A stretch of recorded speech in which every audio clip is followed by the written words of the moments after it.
Hi, everybody. Today is Wednesday, February 19th, 2025, and our friend Martin Armstrong is back with us. Welcome back, Martin. Well, thank you for inviting me. Let's get started with the policy of the Trump administration in imposing new tariffs on Canada, Mexico, and China.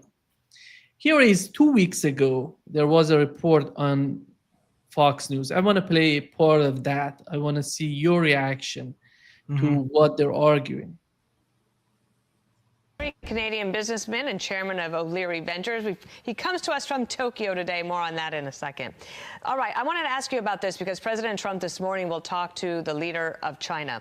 The Wall Street Journal headline is Beijing prepares its opening bid to talk trade with Trump as White House fires 10% tariff salvo. China sees room to negotiate.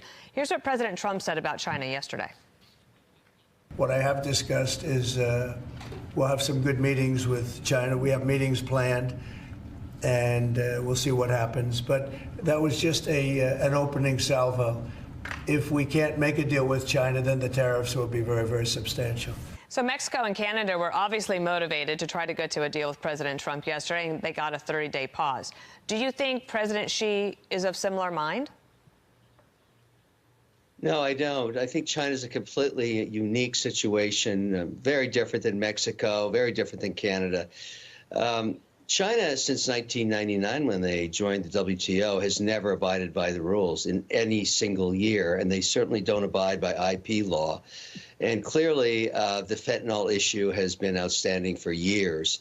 In addition to that, from a manufacturing point of view, a company we all know well, Apple, does a massive amount of manufacturing and job creation there.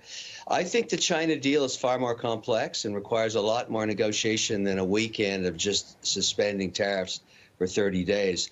If U.S. companies never get IP reciprocality, this is an economic war that's unique. It's an AI war. It may become a military war one day. China is just completely different, and I think they need a lot more squeezing than just this. I'm surprised there's only 10%. I thought 400% would be a good place to start. Yeah, 400%. Your take. Well, Look, China, it is a trade issue, all right? Mexico and Canada are not. That's more of crossing borders, things of that nature, which is why Trump started at 25% versus 10% for China. All right. It's so outrageous that it basically, forces them to come to the table. China is more complicated. The big problem with tariffs and things of this nature that I have been dealing with, honestly, since the 1980s. They don't, trade is calculated based upon currency movement. And there's nobody at the dock actually counting the number of Toyotas coming in. It's just the gross amount of money that's going back and forth. So the statistics are not really reliable. If we actually allocated trade according to the company's flag that they fly, U.S. would have a trade surplus.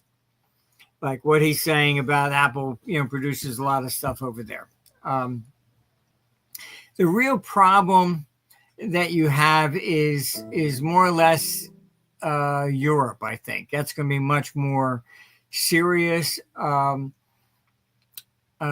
Europe is really, it's I don't know, it's a quagmire of Marxism.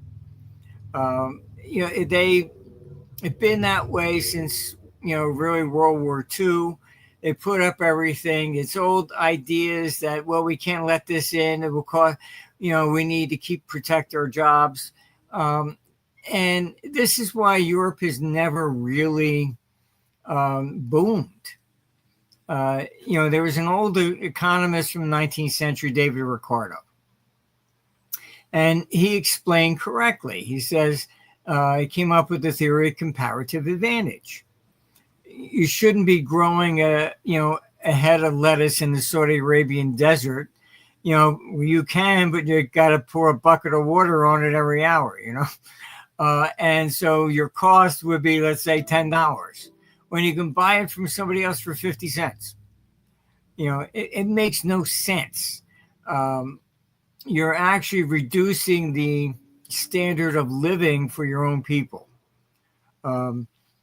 So all this thing about tariffs and jobs and things, this all emanates really from Marx. Labor and look, you shouldn't be paying somebody a lot more than you would pay somebody else. You tell them, hey, listen, you want to earn that kind of money, find a job that would be beneficial for you in that. You can't use these old economic theories this way. And so what complicates this is the currency. I was called in back in 1985. They formed the G5, and the dollar went up dramatically into 1985. The pound fell to par, and so they created the G5 to lower the value of the dollar by 40%, all for trade. And I wrote to Reagan. I said, you can't do this. You're going to cause a crash. And these people don't understand how the world economy functions. It's not just trade. Everything else in the country is either, is valued according to your currency. So that became the 87 crash. And they don't understand it. And I told them, I said, you just sold a third of the national debt to Japan. Now you're going to stand up and say you're going to devalue it by 40%. They're going to sell. Oh, why? Because they're going to lose money, you idiot. I mean, they don't understand this stuff. I was in London in 1985, and Americans were coming in, buying, everything, real estate, you name it. And it was like, to us, it was like a sale at Harrods. 1980, the British pound was $2.40. So going to par, it was like everything was on sale. The Brits are going, oh, they're crazy. They're buying everything at the high. No, that is not what happened. So we have to understand currency. And that is a serious flaw in this entire tariff argument stuff. And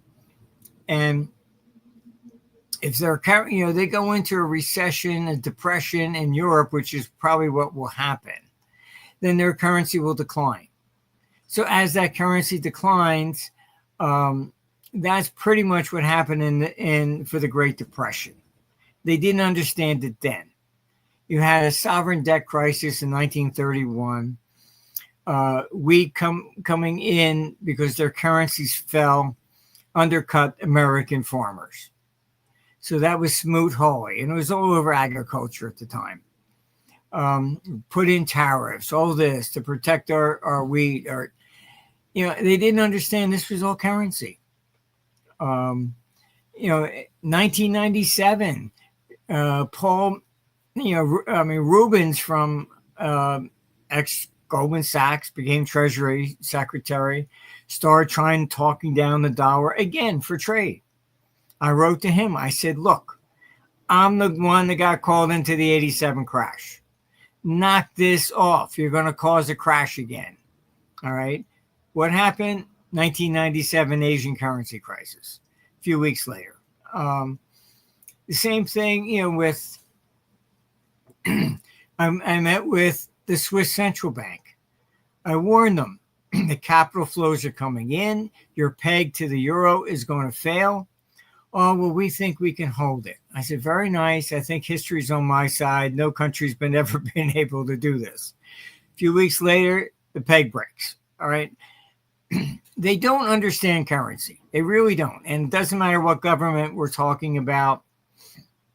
They're all in the same boat. Trump with his tariffs.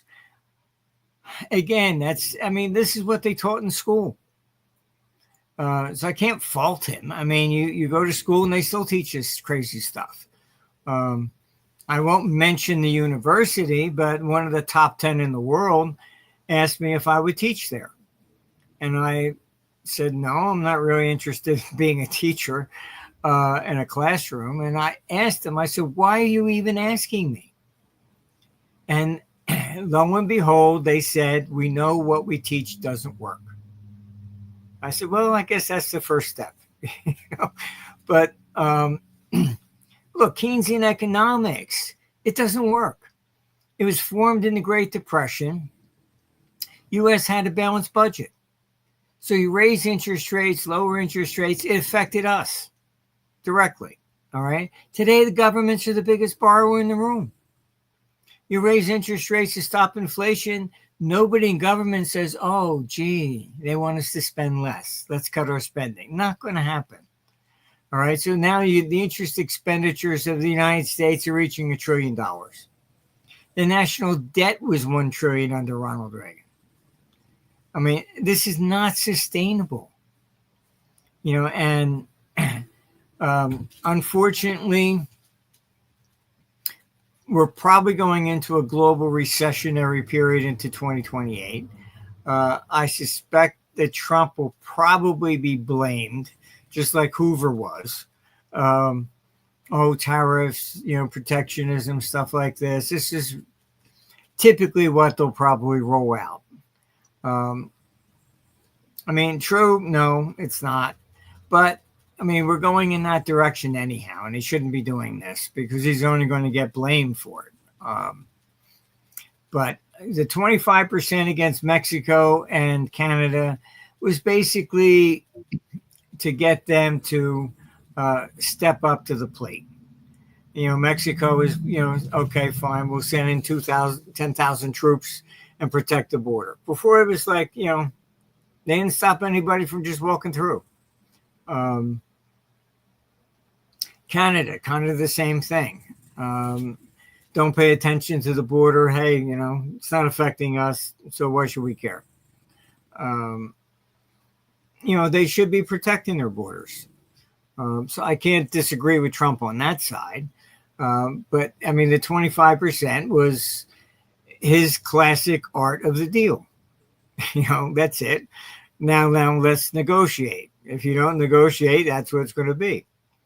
So I would be more concerned about the tariffs because Europe is already fragmenting and probably I question whether or not the EU will even still be together by the time we hit 28, 29.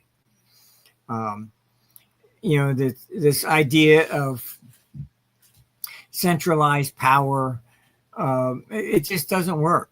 You can't dictate to everybody, and there are different cultures and things, and yelling at Hungary, oh, you should allow all these migrants in. And they said, no, we're not going to. So these are the different. They and people have to realize that the EU was basically designed with Klaus Schwab had his hand in it. Ursula from his board, Christine Lagarde on his board. What did they want? They wanted to eliminate democracy. Head of Europe does not stand for election. None of the people in the commission that make the laws, nobody stands for election. Oh, but we're in a democracy, right? The European people have no ability to say, I disagree with Ursula, let's vote her out. You can't. So I'm not real optimistic about the EU holding on much beyond 28, really. I think you're looking at a serious crash and burn. And it's probably going to head into a deep recession. Their climate change is coming back. They're even having, people are beginning to realize it was stupid. You had COVID coming in, locking everybody down. Then you had the climate change. Then on top of that, you threw in sanctions against Russia. All right. The German economy has actually shrunk by 3%. I'm not talking about a recession. I'm talking about small businesses were forced into bankruptcy. So the number of businesses has declined. All right. So this is what I mean. It's shrinking. Germany used to be the cornerstone of the EU economy. It's just not anymore. As that's declining, that takes recessionary trends for all of Europe. And they don't get it. They just don't get it. I mean, fine, the U.S., I say, illegally blew up Nord Stream 1, but Nord Stream 2 is there and the Germans voluntarily cut it off. All they got to do is turn the switch back on, you know. But they're killing their economy otherwise. Then you had all these, you know, farmer riots. Oh, you can't use fertilizer. You can't do this. Reducing food production. I mean, all this for climate change with no evidence that any of this whatsoever has come from man. I mean, climate has always changed. We have ice ages, warming periods, long before people even had an SUV to drive around town, you know. So, you know, it's typical linear analysis. Oh, it went up, you know, 1 degree this year. So over 50 years, we're all going to die because it's going to go up 1% every year. That's like saying the stock market went up 1,000 points this year, so it's always going to go up. I mean, that's just not true. Martin, you mentioned that the Trump administration should understand the currency. And do you think that BRICS is in the process of understanding the power of currency and how does it work? And are they ahead of the United States? Are they behind the United States? Are they parallel to the United States? How do you find when you compare G7 to BRICS in terms of the issues that you've mentioned? Well, they still don't understand what the problem is. All right. BRICS really took place because of the sanctions against Russia. All right. It was geopolitical, not economic. So other countries began to say, wait a minute, if they could do that to Russia, they could do it to us. All right. They actually even threatened China. Oh, if you help Russia, we'll remove you from SWIFT. Okay, very nice. So what do? You create your alternative clearing system. I mean, you know, that's what, again, these people think that they're, you know, God on earth or something. I don't know.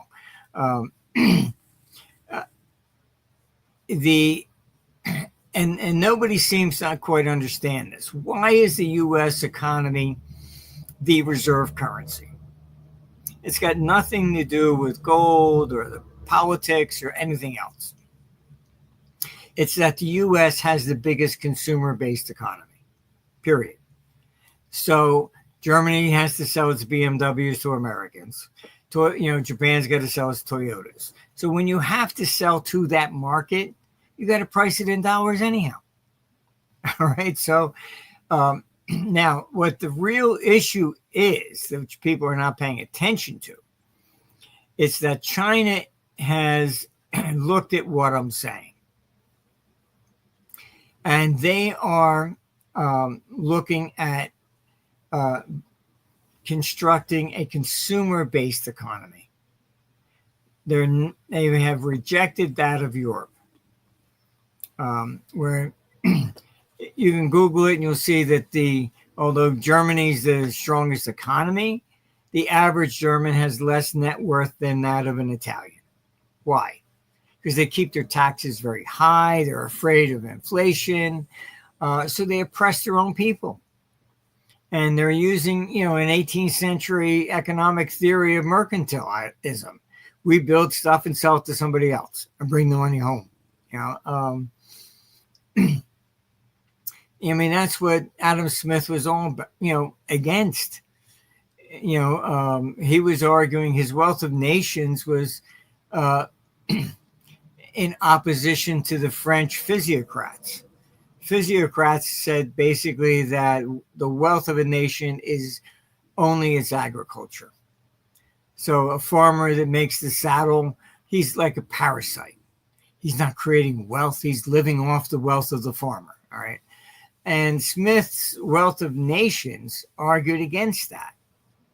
If that farmer in London, sells his wheat to France, or if a blacksmith sells his saddle to somebody in France, they both come back with gold. What's the difference? All right, that's what Smith was about. The wealth of a nation is really its total productive capacity. All right. That's why Germany and Japan were able to rise from World War II from the ashes. Their people were productive. Okay. That's really the key. So the United States economy remaining as the reserve currency is not political, not geopolitical. It's basically economic.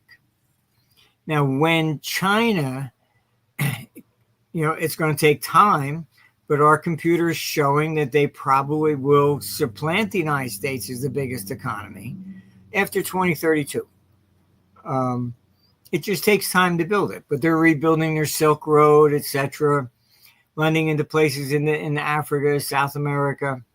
All this is to build up themselves so that they're not dependent upon shipping stuff to the United States. So Trump's tariffs maybe only will further accelerate that trend. Selling elsewhere rather than to America. Do you think that Donald Trump's policy toward Greenland, Panama Canal, does it have anything to do with the economy of the United States, or he's talking just he's making some sort of political moves to make, I don't know what's the main goal of that would be, but how is that understandable in your opinion, the way that Donald Trump, since he took power, is behaving the way that he's behaving?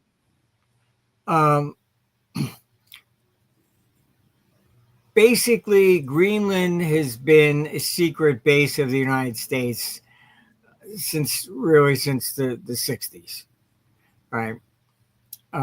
That's where they have NORAD at. And it used to be all top secret. Now I think a lot of people know about it. But because if there's a nuclear war and Russia is going to send a missile, all right, it's going to come over the top of the globe, not across the belly. It's like you're the fattest at your belly, The only thing that would come across from the Atlantic would be like a sub shooting missile, all right? But, even like when you fly from New York to Tokyo, they fly over the top of the globe because it's shorter distance.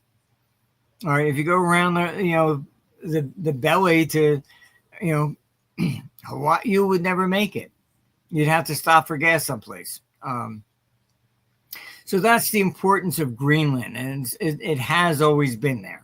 All right, that's more of a national security issue. With China making inroads into the Panama Canal, that's more of a political issue. The question is, Jimmy Carter just gave it back to Panama after we built it. So I understand the legitimate problems there. And again, it's more over access and if to a key area. And if China could control it in a geopolitical situation, they could shut down trade. So that's more of the issues. With Greenland is more of a geopolitical situation over the top. I don't think you're looking at building, condos there or something like that. It's just too cold. But so that's mainly the real issues behind that. And it's really just for geopolitical issues. When Donald Trump is talking about tariffs, and at the same time, he's talking about he needs more countries using US dollars for their trades. How we can bring these two pictures together? If you want to put tariffs on these countries, you are just making them you're just forcing them to make some sort of policies that are inclined to leaving US dollar as your trade mean. But how, when Donald Trump at the same time talking about tariffs and making countries interested in US dollar, how is that gonna, these two pictures are totally, in my opinion, are totally against each other? How you can have both of them at the same time and you still believe that you can force these countries to make their moves toward US dollar? As you mentioned, the conflict in Ukraine, as we know, the conflict in the Middle East, and the rise of BRICS, and the way that countries are considering BRICS to be a way of getting away from the US dollar. It's a huge mess out there because of the conflict in Ukraine, as you mentioned, with Russia. It all started in February 2022. But right now, the new administration wants to have two policies that are, in my opinion, against each other. How do you find it? How do you see the way that Donald Trump is talking about? Yeah, I understand what you're saying, and you're correct. I mean, he doesn't. The dower, the reserve status of the dower is not by decree. It's economic, okay? And if, the Biden administration was just totally out of control. The neocons were using it. They just usurped it. Biden was just like a hand puppet, basically. He would just sign whatever they stuck in front of him. You had Blinken, who was Secretary of State. They're just neocons. They don't look at the economy. They don't look at anything other than their issue. And, I know some of them. I've been to dinner with some of them. I mean, I think that they are mentally challenged, to put it politely. Maybe I think from the 50s, when, Khrushchev was there, we'll bury you and all this stuff, and you had, we were all kids, like 5th grade, 4th grade, whatever. And we had drills. You had to hide underneath your desk or whatever for a nuclear attack. Yeah. As if that would have done something, right? But all I can conclude is that these people were mentally affected by that or something. I understand. Okay, fine. We were anti-communist, etc. Communism fell in 1989. All right. I was in Washington when Reagan wanted to go meet with Gorbachev. And they were against it. They said, oh, well, it couldn't say he was a communist anymore. So, they basically were telling him, oh, you can never trust a Russian. So it seemed to move from communism to just racism then. And that's the problem. They still, beat this drum. They hate Russians, blah, blah. They're not communists. All right. I'm sorry. All those reasons are gone. The Russian They're making new ones. Well, the whole Ukrainian thing was created to lure, Putin in to begin with. You had Zelensky standing up the day before saying Ukraine's going to rearm itself nuclear, join NATO. I mean, it was supposed to be neutral. All right. Putin going into the Donbass, he didn't try to conquer the whole country. That's the criticism in Russia against him. That he should have went in like the West went into Iraq, and it would have been over, in a matter of 6 weeks or less. He didn't go in to destroy everything. He went in to protect the Donbass. And so he didn't want to be perceived as an invader per se. Meanwhile, the communists and the hardliners in Russia criticized him for that. You should have went in. You should have done this like the U.S. did to Iraq, and this would have been all over. So it ends up becoming like a coin toss. I mean, but look, I think the policies, unfortunately, Trump is relying upon what has been taught in universities even to this day, and it's wrong. It needs to be seriously updated.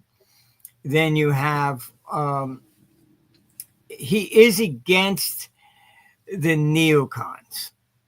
I did go to dinner at Mar-a-Lago when he was president the first time. Went down there in March of 2020. And that's when he did impress me. He said he wanted to bring the troops out of Afghanistan, but he said he was sick and tired of writing letters to their families that your son died for God and country. And he said at that dinner, he said that he was sick and tired of writing these letters. What difference are we going to make? These people have been fighting over borders for 1,000 years. What's our interest there? All right. And as I've dealt with heads of state around the world over really honestly from the 80s. And I would say Trump impressed me because of that statement. I've never heard any head of state ever talk about the people that die in the battlefield. They're just collateral damage. We just have to win, sort of thing. And I did speak directly with RFK, and I was advocating that he basically join Trump. Why? Mainly because I also knew he was against war. He even asked me directly, how would you solve the Ukraine war? So I knew the two of them were anti-war. And look, I used to be part of the vetting process. For who wanted to become president, they would send me in to explain the world economy, how it really works, etc. Then I was told in 1999 to go meet Bush Jr. and they said, "Oh, he's really stupid." I said, "What?" And I asked them, I said, "Why would you make somebody stupid president?" Since before then, it was always, "Do you think he's smart enough?" And they said, "Well, he's got the name and we can win." So I saw them. They put in Dick Cheney. They picked the entire cabinet. It wasn't Bush. I was even asked if I would take chief economic advisor. So I know how this works behind the curtain. All right. I've been there. And when Trump first went in, that's what they did to him. They stuffed it with people like John Bolton, etc. Every one of them was sticking, a knife in his back and turning it. This time, Trump picked his cabinet before he even got to Washington. Politically, that was a shot across the bow to Washington. All right, I now know the game. I'm not playing it. All right, so Trump is real.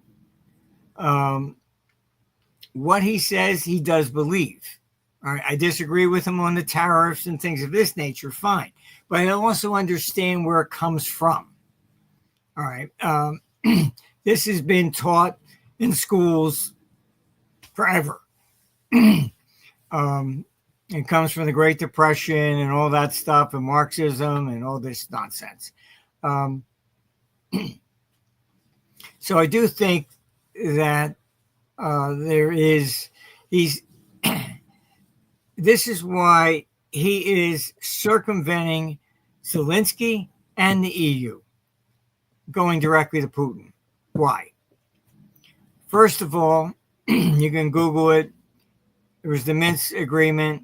Merkel, I don't know if she had too much to drink or what, but she actually said to the press, we negotiated, we never intended to honor it.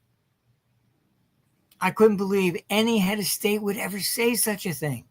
Why would somebody now sit down and negotiate with you if you're not going to honor what you're signing? So I agree with Trump. Europe has lost the right to be at any negotiating table. All right. Then you have Zelensky. I mean, I speak to some of Ukrainians, and I can tell you bluntly what they tell me. If he was on fire, they wouldn't urinate on him until he was dead. He doesn't represent the people. When he took office, the death toll was only 13,000. It's now 1.1 million. What has he done? The Donbass has been occupied by Russians for hundreds of years. Khrushchev rebuilt Kiev. All right. Brezhnev, his successor, was born in the Donbass. So now you're saying that's not Russia? Look, I mean, the solution was very clear, very simple. Yugoslavia broke up and all the borders ended up being what?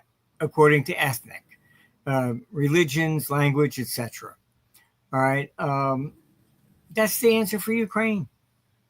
It should be split up, period. That was the Minsk agreement, which Merkel signed, and France. All right.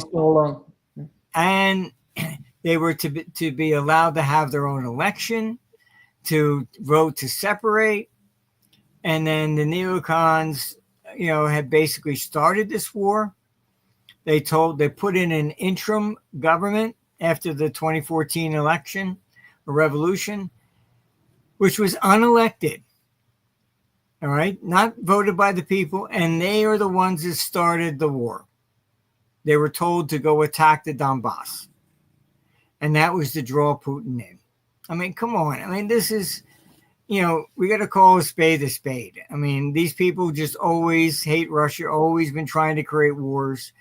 You can look on YouTube, McNamara. He was the neocon that took us into Vietnam. Before he died, he did a video and wrote a book, and he said basically, I think he wanted to clear his conscience. He said we were wrong. They thought Russia was involved in Vietnam, and his move for communism, etc. And he admits, you can watch the video, he says we were wrong. It was just a civil war. 58,000 Americans died. How many millions of Vietnamese died? They always see faces in clouds that nobody else sees,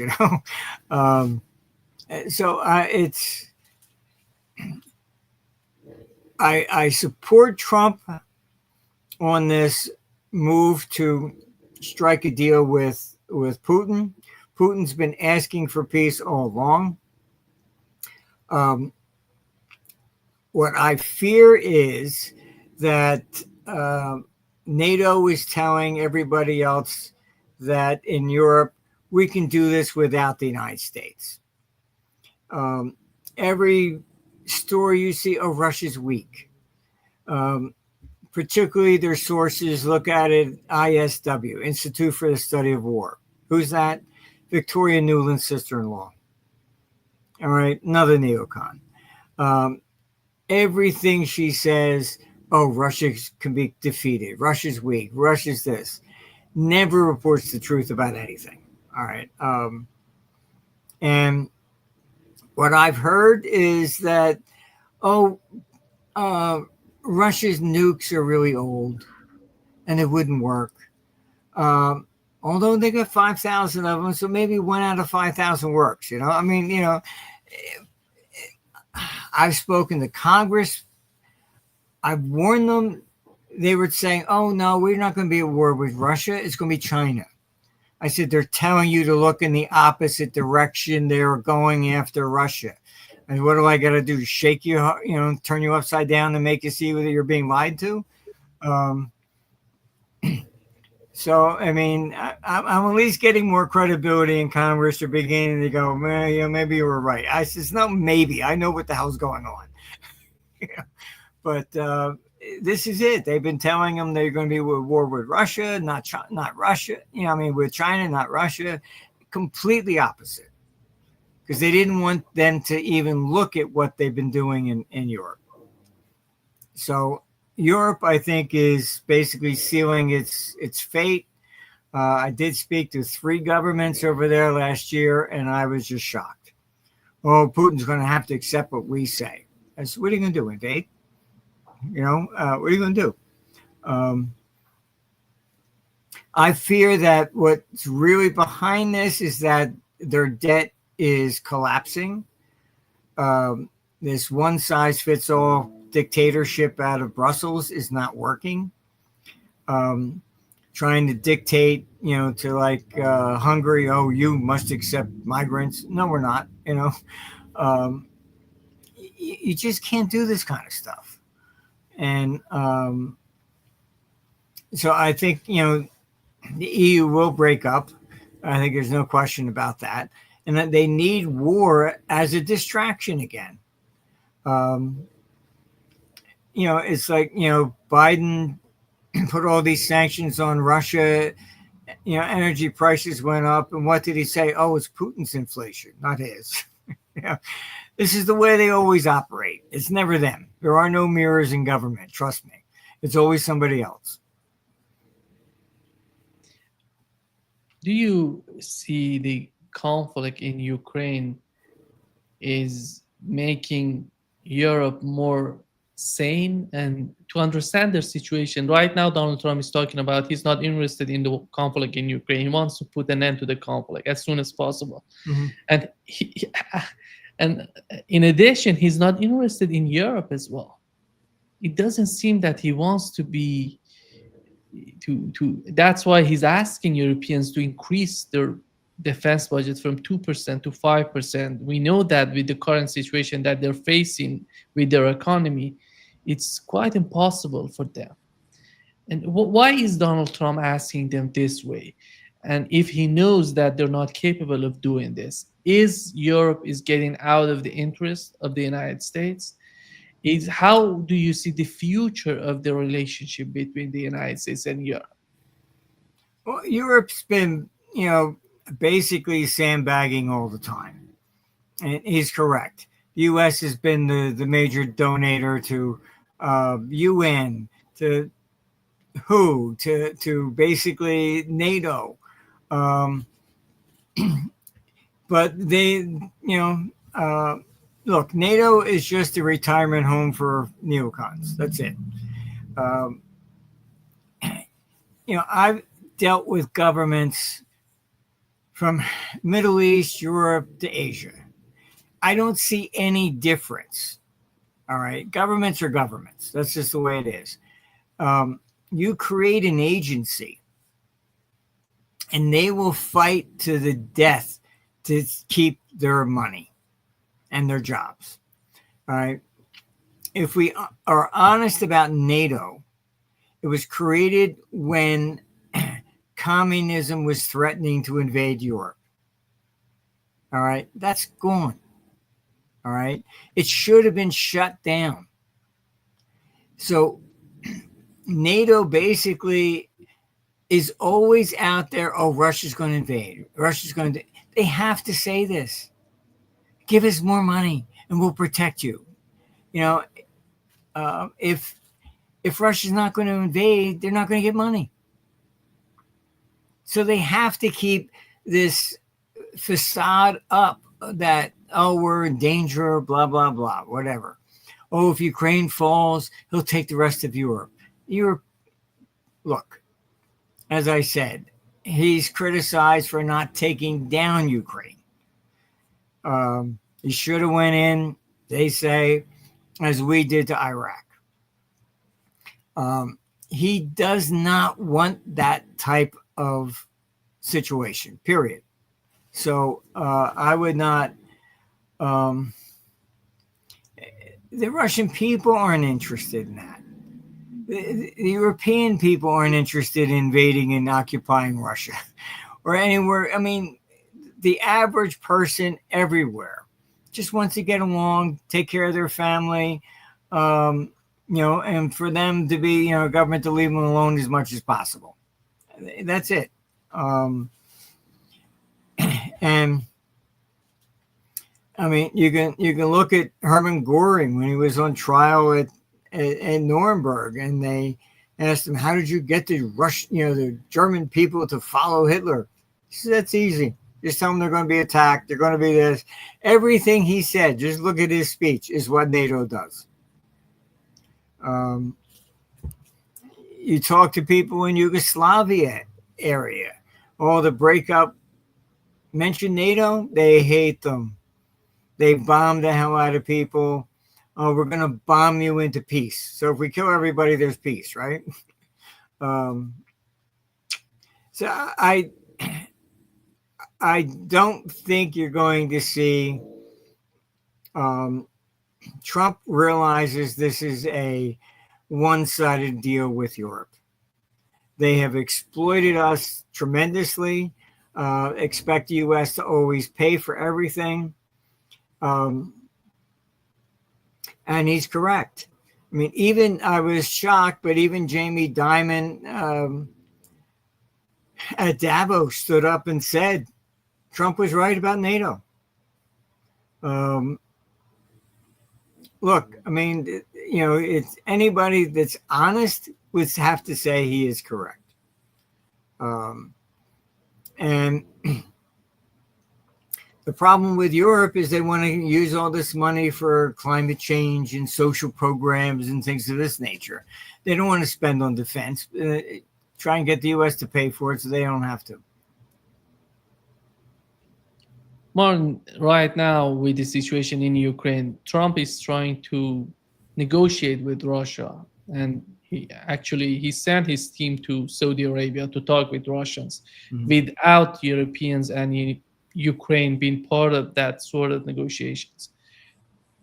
How is that complicated for Donald Trump to let them be part of the negotiations, because he doesn't know who's Europe, what would be the official policy of Europe in Ukraine? And in Europe, he has the same sort of problem because Zelenskyy is not officially the president of Ukraine. And there has to be some sort of presidential election in Ukraine. As we know, Poroshenko, ex-president of Ukraine, recently said that they're going to have a presidential election on October 26th. It's going to be at the end of this year. It doesn't influence the negotiations right now.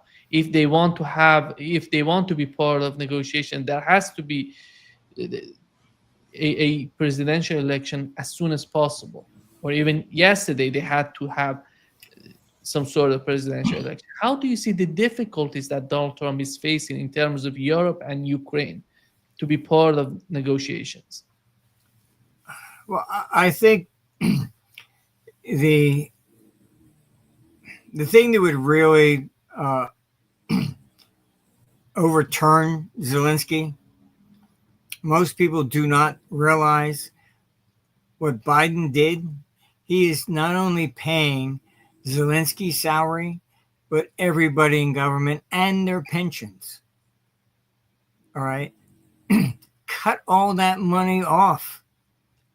Then you're going to see Zelenskyy fall. All right. Look, we had employees on both sides, in Kiev and Donetsk. All right. And I'm very familiar with Ukraine for years. The two of them would never even want to talk to each other. The hatreds there are just systemic. In Kiev, they're told, oh, the Russians stole our food. They don't want to hear history. All right. It was, yes, Stalin did that. However, why? His number one right-hand man was from Kiev. General belief is he was Jewish. And he suggested taking all the food from Ukraine because the Jews were persecuted by Ukrainians. It was like retaliation or something. But it was a Ukrainian that was in charge of taking the food. So, I mean, you know, you can just, and Stalin wasn't a Russian, he was from Georgia. So, I mean, it's very, very complicated, all this stuff. I mean, it's, I can tell you in Moscow, a lot of scholars have always questioned, you know, who's really Russian, you know, and actually Lenin had written a letter, do not let Stalin secede me. And it's widely believed that Stalin poisoned Lenin to grab power. So, look, Stalin was just a paranoid, you know, dictator, really. If you look at the proposals of Lenin, it was more based upon the structure of the United States, that each republic would retain its sovereignty, although it was still communism. And Stalin said, no way. Everything's my control from Moscow. So that's why they think that he ended up poisoning Lenin and seized power and dictated to everybody in all the republics. I mean, who knows? They even suggested maybe he poisoned Stalin's wife as well. I mean, Lenin's wife as well. So it's complicated. But look, I think that Trump, in striking a deal with Russia, the incentive for Europe to be at war with Russia is they think that a third time would be a charm. You had Hitler try to invade, Napoleon. Russia is the richest country in the world from a natural resource perspective. They top the category by about $75 trillion. That's double the U.S. national debt, basically. And people also don't realize that in 1917, before the revolution, Russia had the world's largest gold reserves. Somebody hid them. All right. They've never been found. It's been like the Knights Templar quest, you know. Nobody knows where they are. Some thought they were maybe buried in a forest. Others thought they were dropped to the bottom of a very deep lake, which is a tremendous amount of gold, and nobody's ever found it. They didn't want the Bolsheviks to get it. So Russia is very rich. I think that part of Trump's negotiation is he wants the rare earths, things of this nature, and realizes economically Russia should be part of the deal, and knock off these. He understands the neocons, and he said there will be no neocons in his cabinet, and so he understands why they hated Russia and destroying the world economy for that. So I applaud him for doing what he's doing. Russia, I think, can really enhance the world economy. the whole climate change nonsense that Europe has put in, shutting down coal, putting in windmills. Sorry, it didn't work. All right. So I there's no evidence of climate change being affected by human activity anyhow. It's just, say, oh, well, it got warmer for 20 years, so it must be that. Just, if you look at history, you'll see there's warming periods, cold periods, etc. It's been getting very cold, volcanic activity is rising, and if we get a big volcano erupting, or two of them, then you go into a volcanic winter. All right. And that brought down, Byzantine Empire. They even wrote a book, The Year Without a Summer, 1816. It was snowing in the middle of summer in July in New York City. It ruined basically the Minoan society. That's what's left of it is Santorini. All right.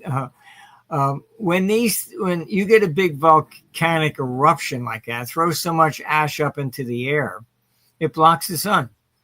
What happens then? Crops fail. As crops fail, what does that result in? Rise in plagues, disease because people are malnourished. All these things, you just put them in a computer, they pop out correlated, very simple. It's not opinion, it's not anything else. And they don't want to hear it, but the sun beats like your heart. There's solar maximum, solar minimum. Go to NASA. They published all the solar cycles. These things have been studied for centuries. But you get these climate change people that are they're nuts, really. You had a girl in the Louvre Museum throw tomato soup on the Mona Lisa. Oh, because it's an oil painting. Honey, it's not crude oil. It's linseed oil. They just don't know. It's like they've been brainwashed or something. Martin, just before wrapping up this session, I want to know what's your take on the bigger picture that exists in the mind of Trump and his administration. What would that be, that bigger picture, that bigger perspective on their part? He wants to put an end to the conflict in Ukraine. He wants a better relationship between the United States and Russia. And he knows what has happened during the last 3 years of the conflict in Ukraine. Russia is totally different from what it was before the conflict, economically and militarily. The relationship between Russia and China has improved tremendously. Russia has new partnership with Iran, North Korea, and all of that all together. How is that going to be a confrontation between the United States and the East, or Eurasia? Let's put it that way, it's better. Or he's trying to bring Russia into the arms of the United States and maybe weaken the partnership between Russia and those three countries, Iran, North Korea, and China. I don't know if that would be possible. It's because during the last 3 years, these countries were so much important for Russia in supporting them and helping them to fight with NATO. But after all, considering all of that, the way that Donald Trump sees, in your opinion, the bigger picture, how is that? And what are the main objectives of Donald Trump at the moment? Well, he's definitely trying to prevent war. All right. He looks at it also. What did Nixon and Kissinger do? They divided Russia and China. All right. They went over, Nixon opened up relations with China. That's what Trump is doing. You're not going to you're not going to change the game by refusing to even talk to him. And that's what Biden did. That's what he was told. The neocons, oh, don't talk to anybody. Zelensky's saying the same nonsense. Why? Because if you talk to him, maybe you might find out he really does want peace. You know, you wouldn't have to order the president of the United States to not to talk if it was just war. You know, this is for a reason. They've been trying to look. Their schemes have been relentless against Russia. Like I said, McNamara, Vietnam, they thought Russia was involved. You take the pipeline through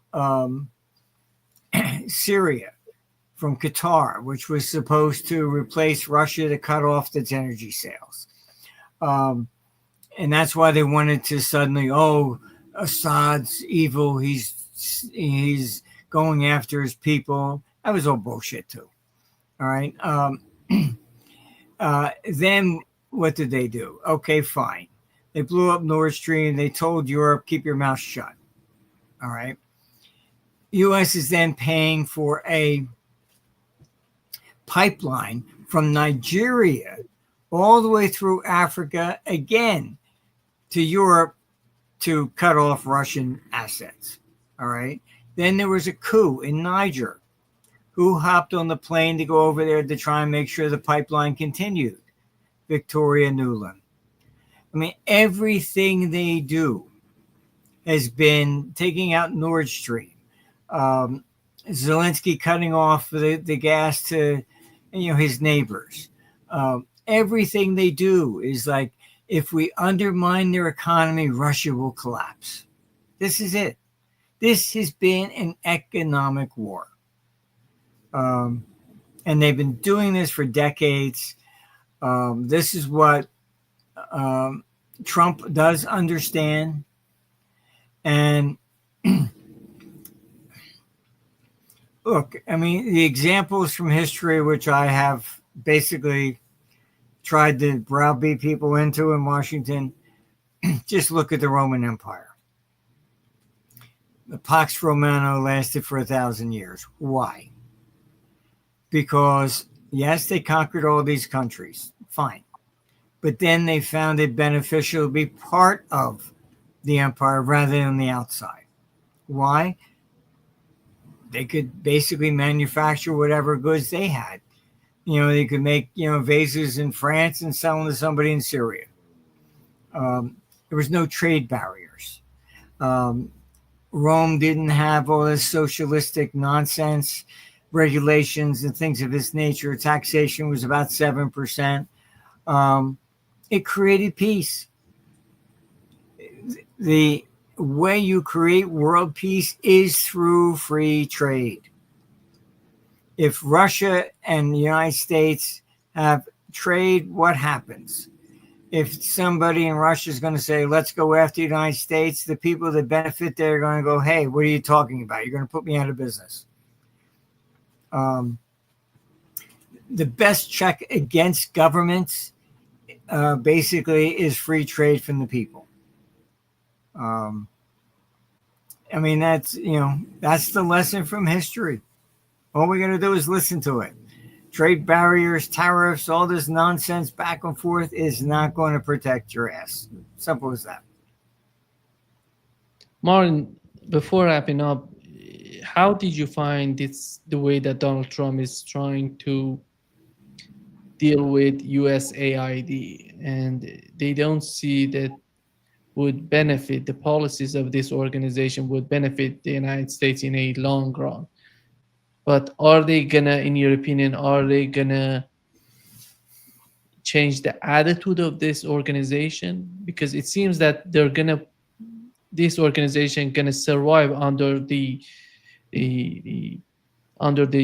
Secretary of State, Marco Rubio, but they're gonna change the policy, internal policy of this organization. The question is, what are those concerns on the part of the Trump administration which would be considered for these changes? Well, that agency in particular has been known as a slush fund.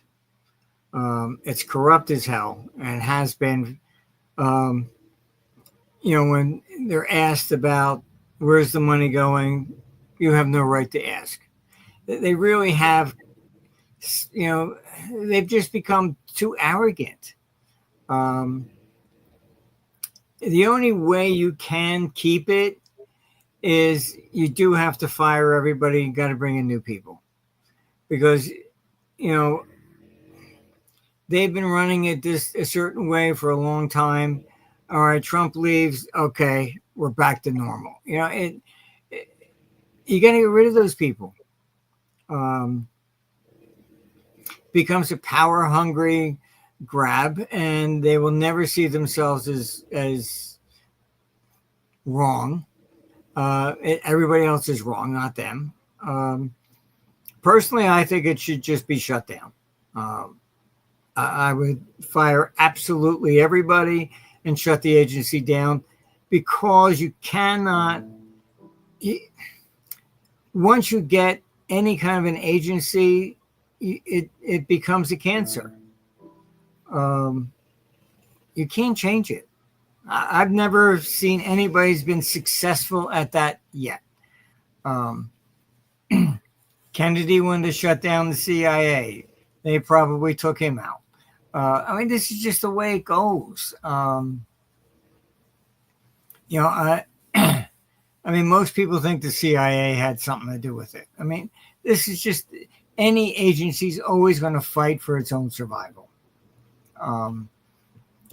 Richard Nixon, I can tell you, I bumped into him on the beach in New Jersey after he left office.